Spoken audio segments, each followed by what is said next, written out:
Here I've got a 2013 Chevy Sonic LT, so it's like the hatchback one. Customer has two issues going on with it. Number one, he has a P0420. You can see the check engine light is on right there.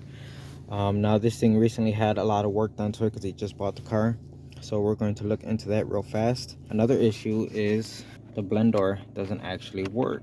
It's constantly, no matter where you put it, it's constantly blowing out the front and toward your feet. We can't get any defrost for the windshield. So the owner actually has this little thing up here, which is just plugged into the cigarette lighter, and you can turn it on, just regular fan, and it has a nice fan action, and it has heat, which kind of surprised me. So this is the intake, and out here it pumps the heat out, and it's for defrosting your windshield. And guys, this thing gets pretty warm. I'm actually impressed, but of course this is just a temporary solution. The cabin air filter, I pulled it out just to look at it. It's not horrible, but there is some junk in here, as you can see. So I'm gonna recommend that it gets replaced. It's not really the issue here, but you know, it's so easy, and a lot of people forget about that filter. Anyway, so what I want to do is let's start with this control and find out why we don't have defrost. I want to get to the back of this switch right here. So I got most of it taken apart already. As you can see, we got this piece pulled out just a little bit, and I can already see a problem here. So I'm gonna go ahead and turn the dial right here, and we can see what's going on. You guys see that? See that cable? It should not be like that. Okay, so I got this piece disconnected from the back of the dial here, and basically this right here is what controls where the air is going to blow from. So at the moment it's blowing at the front vents, just how it was before, and this cable is all one piece. As you pull on this one, it's going to pull this one in, and you can see that right now. See that? So at that point, we no longer have any air blowing out the front, and we have all our air blowing out the defrost now. Is it one giant assembly on how it's sold? Who knows? Or is it even fixable? You get what I'm saying? Honestly, this looks like a pretty shit design. Wonder what genius came up with this thing. So it looks like I was able to fix this. We may not have to buy anything after all. Basically, both of the wires come right out the center, and you have to make sure that they fall into this little center groove right here. One wire is going to go off to the right, the other wire is going to go off to the left, and like I said, they're connected. So when one gets pulled or yanked, the other one gets pulled the other way. And once you get everything in place, there is a center one right in front of that black tab. You see the center one? That's just a like a locking indicator. Okay, so that one just stays put and it doesn't go anywhere. It has to go into that little hole. If you turn it around, you can see it coming out the backside right there. So it doesn't do anything besides just kind of lock everything in place.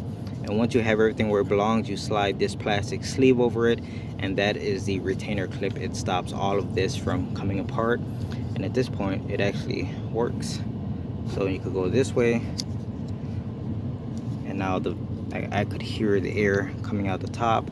And if I go back the other way, sorry, this is difficult one hand, and now the air is once again coming out the front vents, or vice versa. I might have that mixed up. Either way, it seems to be working, and it's pretty neat that we were able to put this back together without having to buy anything. So I'm gonna go ahead and put all of this back together. Let's see if it works. Even if the owner gets, who knows, a year out of it, a few months, that's a good thing. And if it ever goes bad and it continues to give him issues, then we know what part we have to buy. So I think I found out what's actually causing this is these first 4 selections are pretty easy to choose, but the last one, complete defrost, it's like you're hitting a wall. Come on. See, but that's what's going on here.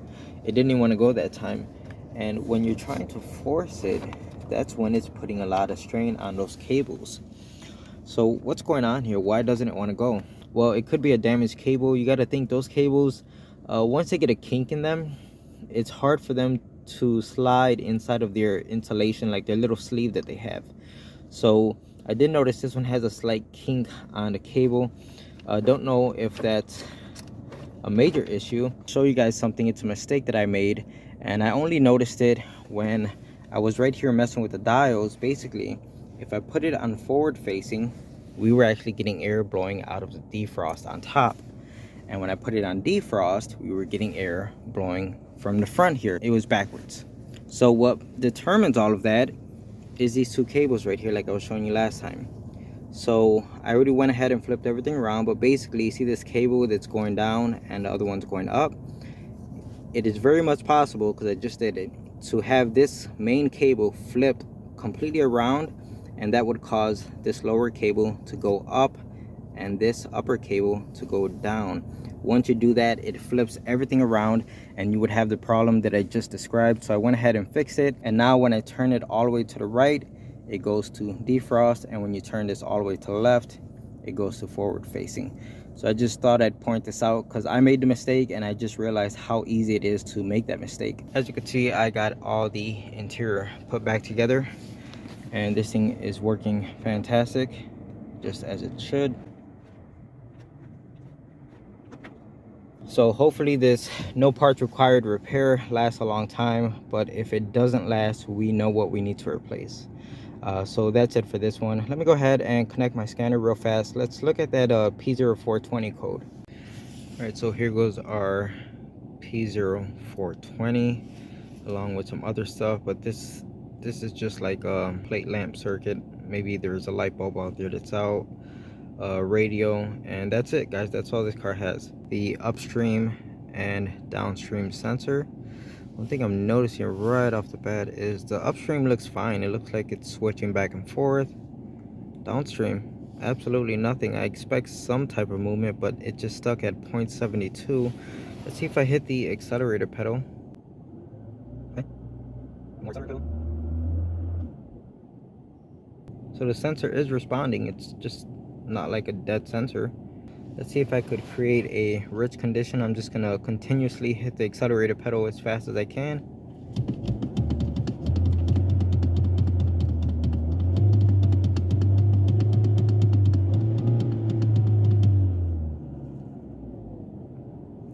You can see that it did start to drive that sensor rich. You could even see it up top. Guys, I'm gonna tell you right now, these Chevys, like these Sonics, Cruise, they are really picky with their catalytic converter. I mean, the slightest little thing will trigger a P0420. So like all those people that, you know, they got catalyst efficiency codes and they take the car to a muffler shop and they think they're gonna get out of a $1,500 converter from the dealer. Oh, I got it from the muffler shop for $400. Well, you're in for a surprise, because it's not gonna work. Trust me, I've seen so many people try to do it on these Chevys and it just doesn't cut it. You have to get the OEM stuff. Let's see, what do I want to do next?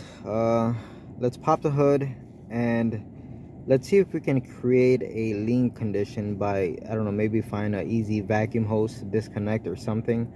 Let's see if we could create that lean condition and see if that downstream oxygen sensor responds to it. So the owner of this car, he actually just bought the car, okay? And as soon as he bought it, he had issues with it. He had to take it back, and apparently they replaced the turbo on it because it had issues, right? Looking at this, it's unfortunate that they did not put a new turbo on it. I'm not surprised, but it is unfortunate. That looks like a used turbo. You can even see the markings on it. They just pulled it off of another car. That sucks, you know, if whatever. It's just one of those situations where like a used car dealer sold someone a car and then the person brings it back, so they want to fix it the cheapest way possible.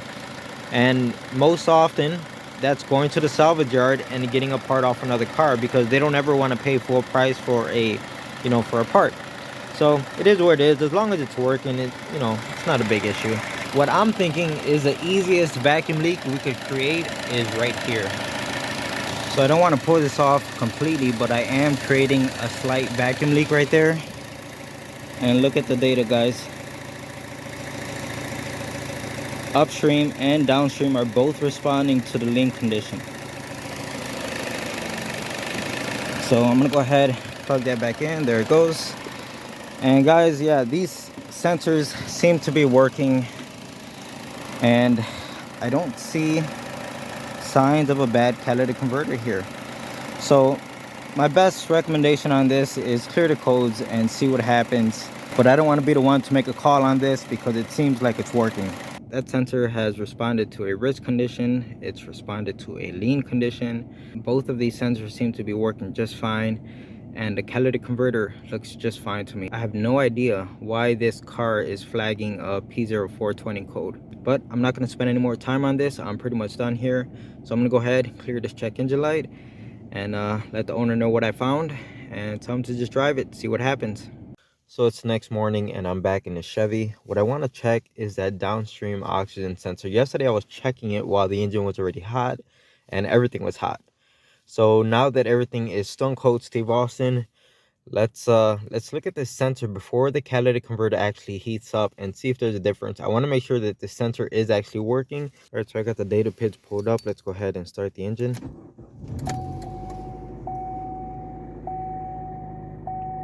You can see they are both at 1.89 volts.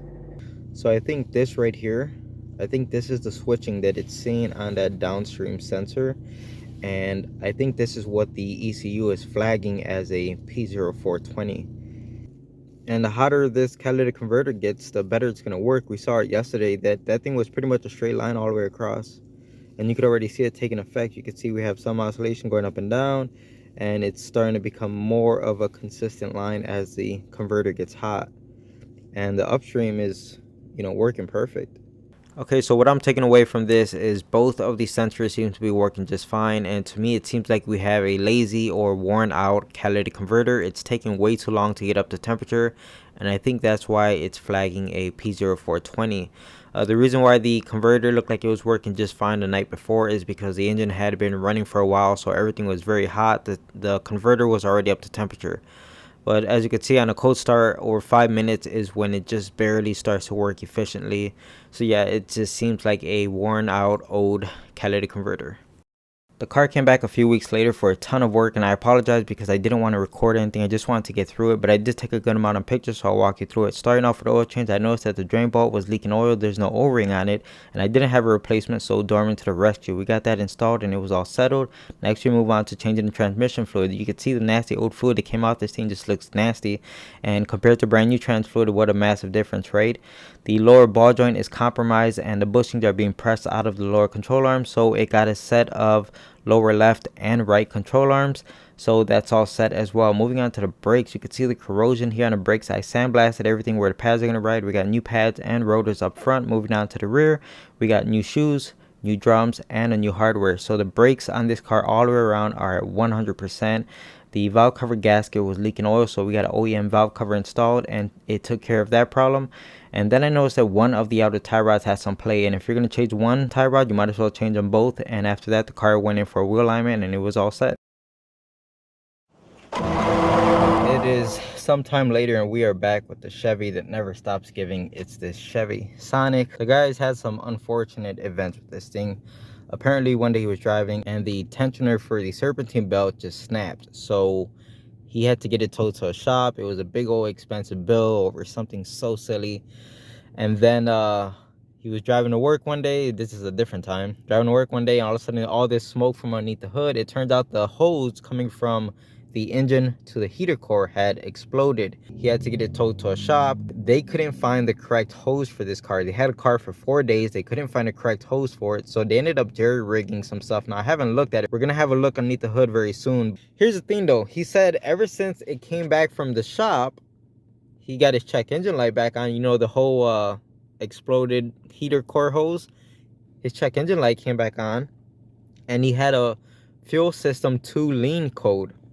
So I got it here idling. I just turned it on. It's a cold start, okay? And look at our long term at 35 and short term at 30, 25, somewhere around. They see it bouncing around. All I'm going to do is raise the RPM, guys. So you're going to hear the RPM go up right now. And oh, keep an eye on the short term.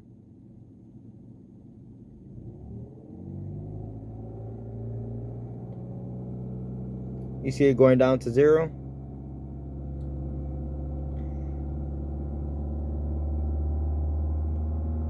So I'm going to go ahead and let off of the accelerator pedal, and let's watch it jump right back up there again.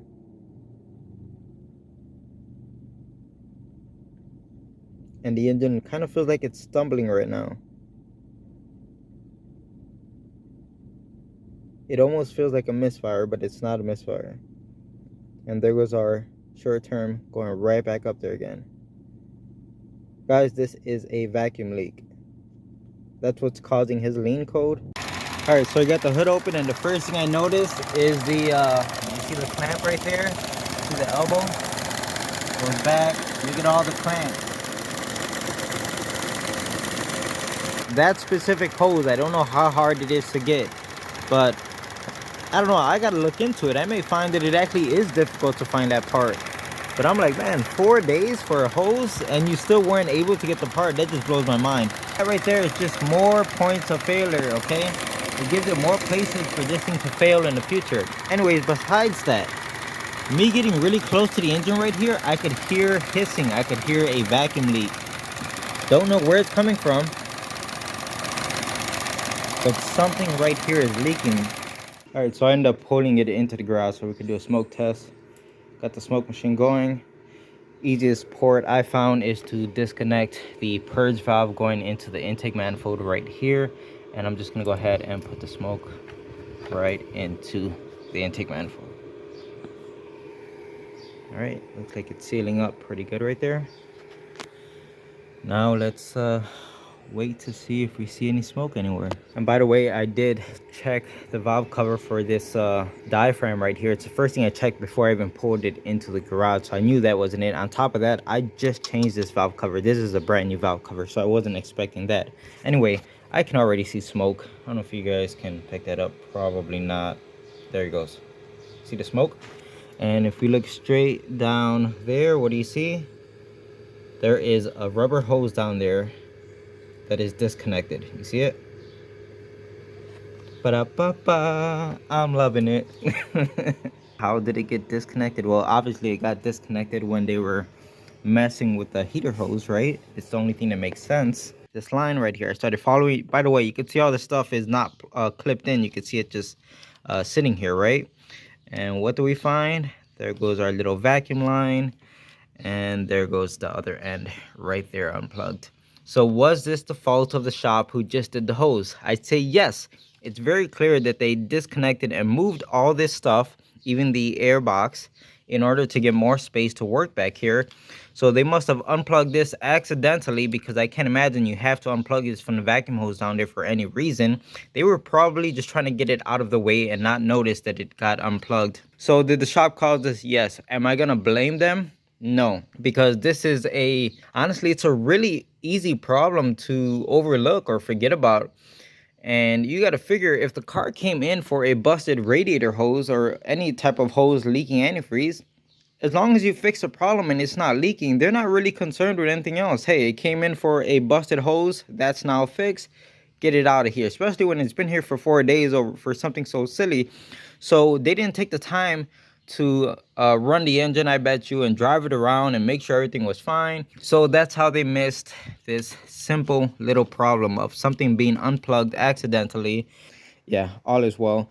And it's really good to see that the new valve cover I put on, absolutely leak free, not a single drip of anything. It's looking really nice. I'm happy with that. All right, so I just started up the engine right now. Sorry, my lens on my camera looks to be dirty, but you guys can see. You can see the fuel trims look way better than before. They're not perfect, they're not close to zero like they should be, but we're gonna go ahead and reset everything, so we got a fresh start. But that is definitely looking better than the 30% that it was at before. Another thing is, the owner complained about lack of power. He said ever since this whole problem popped up, it felt like it doesn't have all the power that it normally has. And he's right. That line that was disconnected actually feeds the turbo in order for the turbo to do its job. So yeah, it all makes sense now. I just found a fuel trim reset here in the scanner, so let's go ahead and do that and see if it makes a difference with our fuel trims. That way we don't got to wait for anything to reset, it just does it automatically. All right, so that's a fix. We are no longer concerned with the running lean code, our lack of power. One more issue the owner was complaining about was basically overheating. Now this car does not have a traditional temperature gauge, okay? So if we turn the key to the run position, there's nothing. All we have is that little red light that was right there. So since there's no traditional temperature gauge on this thing, basically it just doesn't show you any information until the engine's actually overheating, and then that little red light will turn on, it'll start blinking. So basically he said while he's driving, everything's up to temperature. As long as the car is moving, everything's fine. It's when he comes to a stop and he's stuck in traffic that the temperature light turns on red and it starts flashing, and the second he starts moving, the light turns off. So I'm suspecting we have a issue with the cooling fan, or the resistor more specifically, that's attached to the cooling fan, because it's really common to go bad on these cars. All right, so if we go into cooling fan 1, now just spoiler alert for you guys, I tried it and none of it works. Okay, so the command state says none right there, so off. Let's go ahead and hit on. It's communicating. Commanded on. No cooling fans. Nothing is running right now. And I tried the 2 and 3, and 1, 2, and 3, nothing turns on the cooling fans. So let's skip the scanner. Let's go directly to the relays for the cooling fan. We could bypass the relays or manually energize them and see if the fan turns on. This is going to be our high-speed relay. Turn on the switch right here.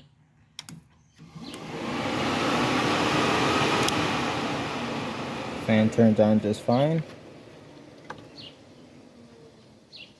This would be like our low speed. That turns on just fine. This car only has one fan on it. So there's nothing wrong with the cooling fan or the resistor attached to it, because all of that seems to be working. Now, why couldn't I turn it on from my scanner? I'm not really sure. One thing I can tell you is the pins are very loose on the high speed. So this one, I have to push it in like a normal relay like you would expect, right? There's good resistance. I can't pull that out easily, as you can see. Okay, and the high speed, it practically falls right in, like no resistance at all. Look at that, it's crazy. We have a pin fitment issue. So I've been driving the engine around to get it nice and hot, and you can see we are at 237 degrees, and the computer is commanding the cooling fan on at almost 100%. It keeps rising. You can see now it wants to be almost at 100, at 98 right now. And if we look at the actual cooling fan, nothing at all. So the ECM is trying to turn on this cooling fan and prevent the engine from overheating. I'm gonna go ahead and shut it off because we're, like I said, we're already at 237. You know, and I'm here like tapping on the relays. Maybe we have a bad relay somewhere, but nothing seems to be happening. We know the cooling fan can turn on. I already tested it. That's not the issue. So I turned off the engine for a little while, let it cool down, and right now I just started it back up. We are back down to 222 in temperature. You can see our cooling fan command is at 41%, and it's just gonna keep ramping up from there. One thing I found is I have my relay tester here, or relay jumper, and this is the power for the load side, which we should have power. This is finding a ground through the cooling fan, so that's normal. And I think the left pin over here should have power. This is the basically the command. There should be power there, but this one should be a ground, and we also have power here. So that's really weird. That is interesting. That might be the reason why it can't turn on the cooling fan. And if we go over to the other one, the one that has the loose fitting pins, of course we're not making a good connection here because of the loose pins. But that's the ground through the cooling fan. Come on. See what I mean? It's not making a good connection here. There goes our power for the load side. There goes our power for the command side. And we have nothing here. No matter how much I move this around. I got a wiring diagram here. Now this diagram is not for this car, guys. I'm trying to be cheap here, okay? It's trying to save money. Basically this wiring diagram is for a 2013 Sonic. This is a 13 Sonic, but it's for the 1.8 liter non-turbo. Obviously this is the turbo one. So I recently bought this diagram for my friend's Sonic, and I'm hoping that something as simple as a cooling system is the same layout and the wiring is the same. If it turns out that things aren't making sense and things, you know, I just can't grasp what's going on here, then I'll just pay the extra like $20 or so and download the diagrams for this specific car. The pin that we have nothing on, which I'm assuming should be a ground right there, is going to be pin 85. Okay, so this one.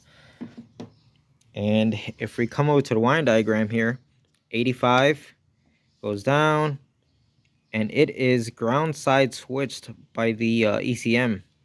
So it's going to be pin 15, connector X1. Now here's the thing, I'm already noticing some differences. There is no X1 labeled here. We have J1, J2, J3, but I'm going to assume J1 is the same thing like X1. So I'm going to start with this connector right here. And basically, if we have our ground here at the PCM, but we don't have it here, basically we have a open or basically a broken wire. But here's my thing. If there is an open or a broken wire, why isn't the car flagging a code for it? Why isn't it saying, hey, there's a circuit code with the cooling system? Let's see if this J1 is equivalent to X1. If it is, great. If not, then I'll just buy the wiring diagram that is specific to this car.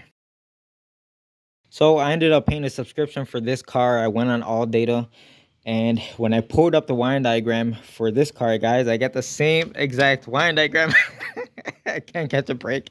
Anyway, so what I had to do was, because this is all OE wiring schematics, okay? So I had to go into the redrawn ones that is kind of redone by All Data, and the information is slightly different.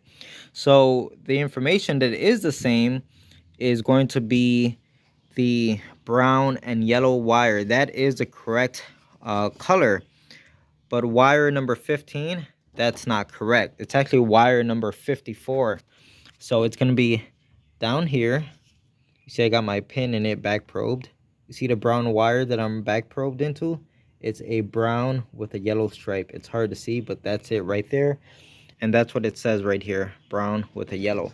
So let me go ahead and connect all this. But guys, I'm seeing a red flag here. I disconnected basically all the connectors just to make sure I'm on the right one. And it's wet inside here. You see the oil? It's the only connector that's wet. This one is dry and this one is dry. So that is not good. Anyway, let me plug this stuff back in and we'll see what we got coming for the high-speed cooling fan. After checking this brown and yellow wire right here, we have power here while the car is running, which I wasn't expecting to see that. So I decided to unplug the connector that goes to the fan assembly, and this doesn't look very promising. There is a bunch of like what looks to be like dielectric grease inside of here, and some slight, I don't know, it's hard to tell if that's just gunk inside the pins or burning. I can't really tell.